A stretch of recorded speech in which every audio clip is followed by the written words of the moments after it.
আসসালামু আলাইকুম। Welcome to another video. তো আমরা গ্রামার সিরিজ নিয়ে আলোচনা করছিলাম। 25 নাম্বার গ্রামার কমপ্লিট করেছিলাম। তো আজকে আমরা 26 নাম্বার গ্রামার শুরু করব। তো আজকের গ্রামারের বিষয় কি? মীমাংসা সাথে আছে দো। তো দো কি? দেরি না করে চলুন শুরু করা যাক।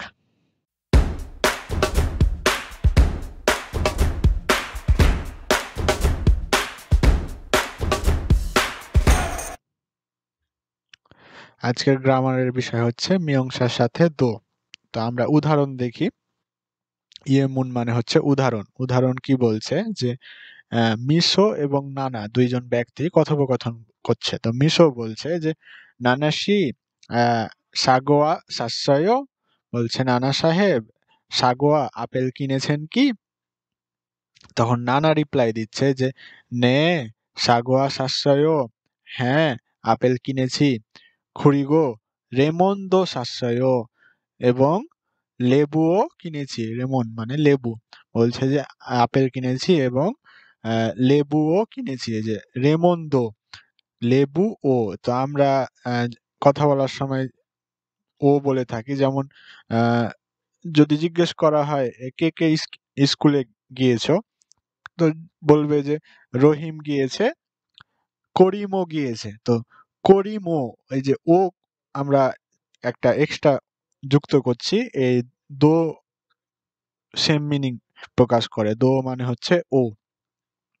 তো আমরা ইয়ংবব ব্যবহারটা দেখি যে আসলে দো জিনিসটা কি কি বলছে এখানে। বলছে তো নুন জোসারো মিয়ংসা ওয়া হামকে সুইয়, অর্থাৎ দোটা হচ্ছে মিয়ংসা বা নাউনের সাথে ব্যবহার করা হয়। কিভাবে? ইমি অত্তন গসি ইদগো, মানে কোনো জিনিস এক্সিস্টেন্স আছে, কোনো নাউন একটা এক্সিস্টেন্ট আছে। খু উইয়ে তার উপরে, অত্তন গসুল দ হালতে সায়ং হামনিদা, তার উপরে আরো কিছু যোগ করতে, দ হালতে মানে আরো কিছু অ্যাড করার জন্য আমরা দো ব্যবহার করা হয়। অর্থাৎ এটা নাউনের সাথে ব্যবহার করা হয়। অর্থাৎ কোনো নাউন একটা এক্সিস্টেন্স আছে। যেমন ফলের কথা চিন্তা করলে আমরা উদাহরণ দেখলাম যে সে আপেল কিনেছে। আপেল কিনেছে, আপেল এক্সিস্টেন্স আছে। তারপরে আবার লেবুও কিনলো। তো লেবুও আরো এক্সট্রা কিনলো, এটার কারণে সে লেবুর সাথে দো ব্যবহার করলো। তো এটাই হচ্ছে দো এর ব্যবহার, যেটা বাংলাতে আমরা ও বলে থাকি। তো তারপরে দেখি খিয়লহাব জংবক মানে সম্মিলিত তথ্য কি বলছে যে মিয়ংসা দুইয়ে সায়ং হামনিদা, যে নাউনের পরে ব্যবহার করা হয়। তারপরে বলছে বাচ্ছিম গোয়া সাংগোয়া অপসি তরুল সায়ং হামনিদা, অর্থাৎ বাচ্ছিম থাকলেও দো ব্যবহার করা হয়, না থাকলেও দো ব্যবহার করা হয়, এটার কোনো পরিবর্তন নাই। তো আমরা উদাহরণ দেখি যে যদি বাচ্ছিম থাকে তাহলে কি হয়, যে রেমন্দো সাশ্রয় লেবুও কিনেছে। তো এই যে লেমনের এখানে হচ্ছে নিয়ন, নিয়ন বাচ্ছিম আছে। নিয়ন বাচ্ছিম থাকার পরও দো ব্যবহার করা হলো। আবার যদি বাচ্ছিম না থাকে, যেমন মিশো সিদো হাকসেং ইয়েও, বলছে মিশো সাহেবও ছাত্র। তো মিশো সি এর এখানে কোনো বাচ্ছিম নাই, তারপরও দো ব্যবহার করা হলো। তো এটাই বলছে যে বাচ্ছিম থাকলেও দো হবে, না থাকলেও দো হবে, এটার কোনো পরিবর্তন হবে না। তো তারপরে আমরা দেখি যে কি বলছে যে ই খা উল রুল উন নুন এগুলার পরে দো হবে না। অর্থাৎ ই খা উন নুন উল্লুল এগুলার পরে দো যুক্ত হয় না। তো কি বলছে দেখি যে দো নুন দারুন জোসা দুইয়ে সায়ং হালসু ইসুমনিদা, বলছে দো অন্যান্য টপিকের পরে বা সাবজেক্টের পরে এগুলা ব্যবহার করা হয়। তো বলছে হাজিমান কিন্তু ই খা উরুল উন্নুন হামকে সায়ং হালসু অপসিমনিদা, কিন্তু ই খা উল্লুল উন্নুন এগুলার সাথে ব্যবহার করা হয় না। তো আমরা এর আগে ই খা উল্লুল উন্নুন দেখেছিলাম। যারা এখন আমার আগের ভিডিওগুলা দেখেননি, ডেসক্রিপশনে লিংক দেওয়া আছে, সেগুলা দেখে আসতে পারেন। যেমন আমরা দেখেছিলাম যে ইখা ইখা কি যুগীয়ক জোসা অর্থাৎ সাবজেক্ট পার্টিকেল।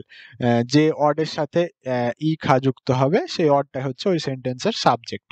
তারপরে কি দেখেছিলাম যে উল্লুল, উল্লুলটা হচ্ছে মোকজক কিয়ক জোসা অর্থাৎ অবজেক্ট পার্টিকেল। যদি সেন্টেন্সের যে ওয়ার্ডের সাথে হচ্ছে উল্লুল যুক্ত থাকবে সেই ওয়ার্ডটাই হচ্ছে ওই সেন্টেন্সের অবজেক্ট, যেটা আমরা আগের ভিডিওতে দেখে এসেছি। তারপরে উন্নুনটা কি? উন্নুনটা হচ্ছে বোজুসা অর্থাৎ টপিক পার্টিকেল অর্থাৎ মেন টপিক বা মেন বিষয়। উন্নুন যে ওয়ার্ডের সাথে যুক্ত হবে ওটাই হচ্ছে ওই সেন্টেন্সের মেন টপিক বা মেন বিষয়। তো এইগুলা নিয়ে আমরা অলরেডি আলোচনা করে ফেলেছি, তাই এখানে বিস্তারিত আলোচনা করলাম না। যারা এখনো ভিডিও দেখেননি, ডিসক্রিপশনে লিংক দেওয়া আছে, সেখান থেকে আপনারা দেখে আসতে পারেন। তো তারপরে আমরা দেখি কি বলছে যে সাগোয়াগা ইসয় রেমনি ইসয়। তো এটাকে যদি আমরা দেখি যে ই খা ব্যবহার করা যায় কিনা, বলছে যে সাগোয়া ইসয় রেমন্দো ইসয়। তো এখানে কোনো ই খা নাই, যার কারণে এটা ঠিক আছে। তারপরের উদাহরণ দেখছে যে সাগোয়াগা ইসয় রেমন ই দো ইসয়। তো এই যে রেমনের সাথে ই ব্যবহার করা হলো, তো আমরা আগেই দেখলাম যে ই, খা, উল্লুল, উন্নুন এগুলার পরে দো ব্যবহার করা হয় না। যেহেতু এখানে ই ব্যবহার করা হচ্ছে সে কারণে এখানে দো ব্যবহার করা যাবে না, তাই এটা ভুল আছে, এটা ভুল। তারপরের উদাহরণ কি বলছে যে ইয়গিয়ে সাগুয়ানুন অপসয় রেমনুন অপসয়। বলছে এখানে সাগুয়া বা আপেল নেই, লেবুও নেই। তো আমরা যদি স্বাভাবিক নিয়মে দো যুক্ত করতে চাই তাহলে কি হবে যে ইয়গিয়ে সাগুয়ানুন অপসয় লেমন্দো অপসয়, মানে সাগুয়া বা আপেল নেই, লেবুও নেই, ঠিক আছে। কিন্তু যদি এখানে উন্নুন ইখা উল্লুল ব্যবহার করা হয় সেক্ষেত্রে কি হবে, যেমন ইয়গিয়ে সাগুয়ানুন অপসয় লেমন উন দো অপসয়। এই যে এখানে উন ব্যবহার করা হচ্ছে। তো আমরা আগেই দেখলাম যে উন্নুন ইখা উল্লুল এগুলার পরে দো ব্যবহার করা যাবে না। তো যেহেতু দো ব্যবহার করেছে সেহেতু এটা ভুল আছে, তার মানে এটা ভুল, এই সেন্টেন্সটা ভুল।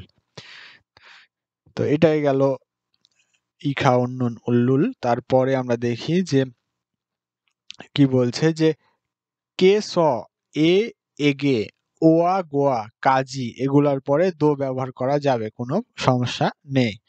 তো কি বলছে কেশ এগে ওয়া গোয়া কাজি ওয়া খাতুন জোসা ওয়া হামকে সায়ং হালসু ইসুমনিদা, মানে এই পার্টিকেল গুলার সাথে দো ব্যবহার করা যাবে, কোনো অসুবিধা হবে না, এটাই বলছে। তো একটা উদাহরণ দেখি যে এ প্লাস দো অর্থাৎ এ এর সাথে দো ব্যবহার করা যাবে। যেমন ওয়ারিও ইলে খোংওয়ান খোংওয়ানে খাসয়। বলছে ওয়ারিও ইলে সোমবারে খোংওয়ানে পার্কে গিয়েছিলাম। তারপরে কি বলছে হোয়াইও ইলে খোংওয়ানে খাসয় মঙ্গলবারে পার্কে গিয়েছিলাম। তো এটাতে যদি আমরা দো ব্যবহার করি তাহলে কিভাবে কি হচ্ছে যে ওয়ারিও ইরে খোংওয়ানে খাসয় হোয়াইরে হোয়াইও ইরে দো খোংওয়ানে খাসয়। তো এই যে এ এ এ এর সাথে দো যুক্ত হলো, তো এটা কোনো ভুল হবে না, যেহেতু আমরা আগে দেখলাম যে কে স এ এগে ওয়া গোয়া কাজি এগুলার সাথে দো ব্যবহার করা যাবে, অসুবিধা নেই। তাহলে কোনগুলার সাথে ব্যবহার করা যাবে না? আহ এই যে ই খা উল্লুল উন্নুন এগুলার সাথে দো ব্যবহার করা যাবে না। তারপরে আমরা দেখি কি বলছে যে হানগুক অ ফিওহিয়ন মিয়ংসাদো দুল ইসাং এ দেশাং ইনা সাথেরুল নাইয়ল।